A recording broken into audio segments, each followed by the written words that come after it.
Good morning, Year 4. Today we're going to be finishing Fantastic Mr. Fox. We'll be starting a new book tomorrow. So we're reading chapters 17 and 18. The Great Feast.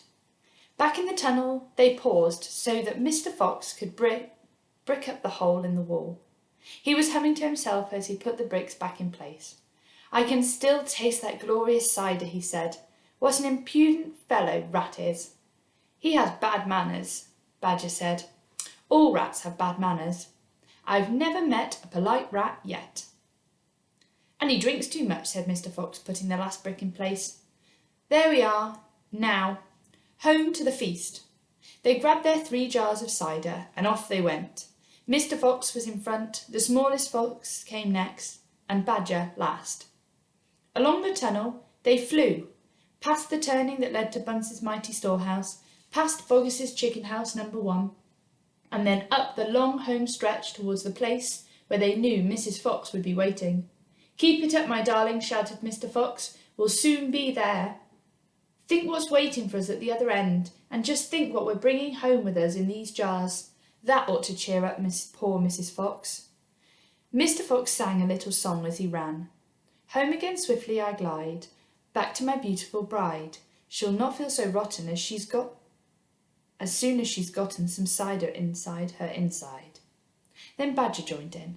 "Oh, poor Mrs. Badger," he cried, "so hungry she very nearly died. But she'll not feel so hollow, if only she'll swallow some cider inside her inside." They were still singing as they rounded the final corner and burst in upon the most wonderful and amazing sight of them had ever seen. The feast was just beginning. A large dining room had been hollowed out of the earth, and in the middle of it, seated around a huge table, were no less than 29 animals. There were Mrs. Fox and 3 small foxes, Mrs. Badger and 3 small badgers, Mole, Mrs. Mole and 4 small moles, Rabbit and Mrs. Rabbit and 5 small rabbits, Weasel and Mrs. Weasel and 6 small weasels. The table was covered with chickens and ducks and geese and hams and bacon, and everyone was tucking into the lovely food. "My darling," cried Mrs. Fox, jumping up and hugging Mr. Fox. "We couldn't wait. Please forgive us."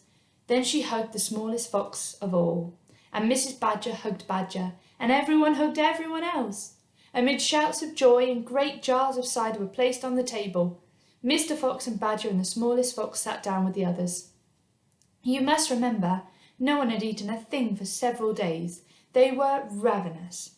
So for a while there was no conversation at all. There was only the sound of crunching and chewing as the animals attacked the succulent food. At last Badger stood up. He raised his glass of cider and called out, "A toast! I want you to all stand and drink a toast to our dear friend who has saved our lives this day, Mr. Fox." "To Mr. Fox," they all shouted, standing up and raising their glasses. "To Mr. Fox, long may he live." Then Mrs. Fox got shyly to her feet and said, "I don't want to make a speech. I just want to say one thing, and it is this. My husband is a fantastic fox." Everyone clapped, everyone cheered. Then Mr. Fox himself stood up. "This delicious meal," he began. Then he stopped. In the silence that followed, he let fly a tremendous belch. There was laughter and more clapping. "This delicious meal, my friends," he went on, "is by courtesy of Mr. Boggis, Bunce and Bean." More cheering and laughter. "And I hope you've enjoyed it as much as I have." "Better out than in," said Badger. "Thank you," said Mr. Fox, grinning hugely. "But now, my friends, let us be serious. Let us think of tomorrow and the next day and the days after that. If we go out, we will be killed, right?" "Right," they shouted. "We'll be shot before we've gone a yard," said Badger. "Exactly," said Mr. Fox. "But who wants to go out anyway? Let me ask you what. We're all diggers, every one of us. We hate the outside. The outside is full of enemies. We only go out because we have to get food for our families. But now, my friends, we have an entirely new setup. We have safe tunnels leading to the 3 finest stores in the world." "We do indeed," said Badger. "I've seen them." "And you know what this means," said Mr. Fox. "It means that none of us ever need to go out into the open again." There was a buzz of excitement around the table. "I therefore invite you all," Mr. Fox went on, "to stay here with me forever." "Forever!" they cried.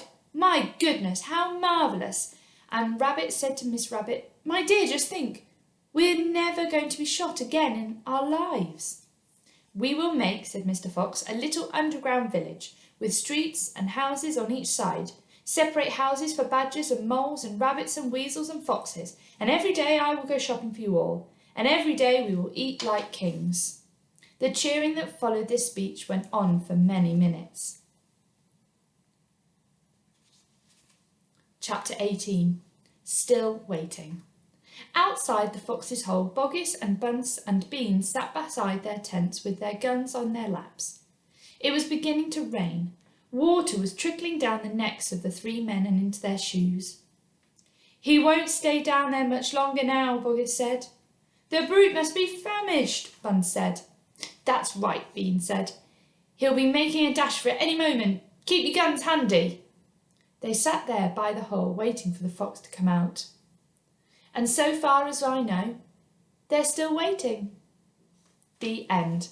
I hope you enjoyed Fantastic Mr. Fox. Tomorrow you should be starting our new story of the time travelling with a hamster. See you then. Bye.